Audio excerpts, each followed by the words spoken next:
नमस्कार, मैं हिना और आप देख रहे हैं यूपी की बात, जहां एक और 4 चरणों के मतदान से लोगों ने अपने प्रत्याशियों को सुरक्षित कर लिया है। वहीं बचे हुए 3 चरणों के मतदान में पार्टी के कार्यकर्ता और नेताओं द्वारा एड़ी चोटी का जोर लगाया जा रहा है। बीजेपी समेत सभी दल अपनी अपनी जीत का दावा करते नजर आ रहे हैं। इसी कड़ी में बसपा सुप्रीमो मायावती भी अपने संबोधन में क्या कुछ कहती हुई नजर आ रही हैं। देखिए ये रिपोर्ट। बसपा सुप्रीमो कल बांदा पहुंची, जहां उन्होंने लोगों के बीच लोगों से अपील की कि उन्हें ही वोट दिया जाए। उन्होंने कहा, हमारी पार्टी कांग्रेस, बीजेपी या अन्य पार्टियों के साथ मिलकर नहीं बल्कि अकेले लड़ रही है। हमने टिकट बंटवारे में सर्व समाज को मौका दिया है। आजादी के बाद कांग्रेस के पास सत्ता रही, भ्रष्टाचार व गलत नीतियों की वजह से वो सत्ता से बाहर हुई। बीजेपी जातिवादी, सांप्रदायिक राजनीति और कथनी करनी में अंतर की वजह से बीजेपी वापस नहीं आएगी। अगर चुनाव फेयर होता है तो हम जीतेंगे। साथ ही बीजेपी पर निशाना साधते हुए उन्होंने कहा कि बीजेपी ने देश के गरीब मजदूरों को अच्छे दिन के वादे किए हैं और वो सब जमीन में फेल है। बीजेपी ने पूंजीपतियों को मालामाल किया और इन्हें बचाया है। चंदे के संबंध में सुप्रीम कोर्ट और मीडिया से पता चला है कि बीएसपी को छोड़कर सभी पार्टियों ने पूंजीपतियों से धन लिया है। बीएसपी ने किसी पूंजीपति से 1 रुपया नहीं लिया। कांग्रेस की तरह बीजेपी भी जांच एजेंसी का राजनीतिक इस्तेमाल करती है। हमने अपनी सत्ता में विशेष ध्यान दिया है। सपा की सरकार में SC/ST के सरकारी पदों के आरक्षण को खत्म कर दिया। मैं ब्राह्मण समाज से कहना चाहती हूँ कि सपा और बीजेपी सरकार में ब्राह्मणों का शोषण व उत्पीड़न हुआ, लेकिन हमारी सरकार में ब्राह्मणों के साथ अन्याय नहीं हुआ है। बीजेपी सरकार में महंगाई, बेरोजगारी बढ़ी है और बीजेपी मीडिया का उपयोग कर रही है। केंद्र द्वारा देश में गरीब परिवारों को राशन दिया जा रहा है, उससे भला नहीं होने वाला। जो राशन दिया जा रहा है वो बीजेपी या नरेंद्र मोदी जेब से नहीं दे रहे, बल्कि जनता के टैक्स का पैसा है। देश व प्रदेश हित में बसपा को वोट करें। बुंदेलखंड अलग राज्य बनाने का वादा किया।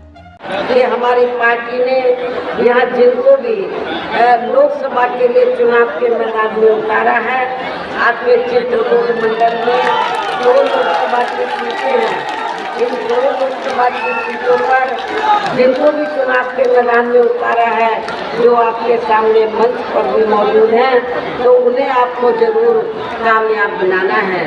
जिसके लिए यहाँ पार्टी के सभी स्तर के छोटे बड़े पदाधिकारी एवं कार्यकर्तागण पूरे जी जान से लगे हैं। और अब अंत में मेरा यही कहना है कि आप लोगों को वोट पड़ने वाले दिन यहाँ बीएसपी के अपने सभी लोकसभा उम्मीदवारों को, अर्थात बांदा लोकसभा की सीट से हमने श्री मयंक द्विवेदी को चुनाव के मैदान में उतारा है। लोकसभा की सीट से हमने श्री निर्दोष कुमार दीक्षित को चुनाव के मैदान में उतारा है।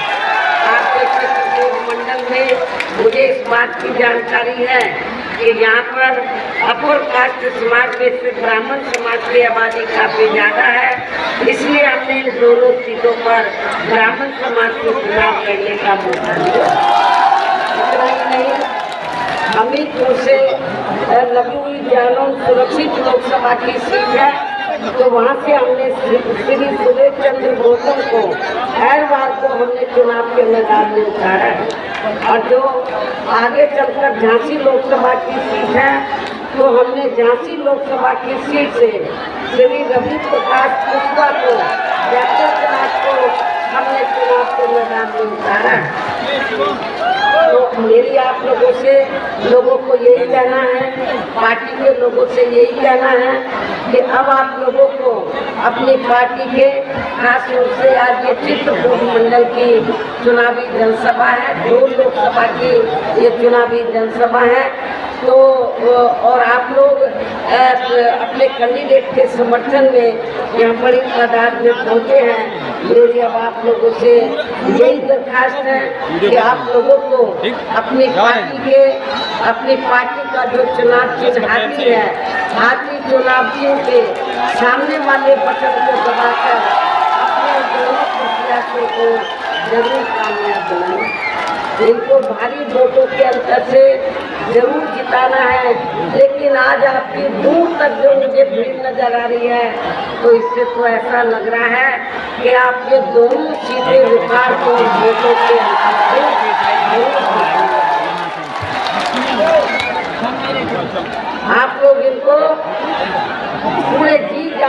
निपटाने में लगे हैं। तो अब मैं आप लोगों का और ज़्यादा समय न लेते हुए अपनी बात यही समाप्त करती हूँ। जय भीम, जय भारत।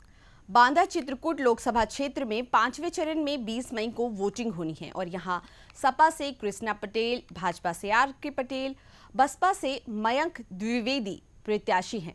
यहां कुल 12 प्रत्याशी हैं जिनके बीच कांटे की टक्कर इस बार देखने को मिल सकती है।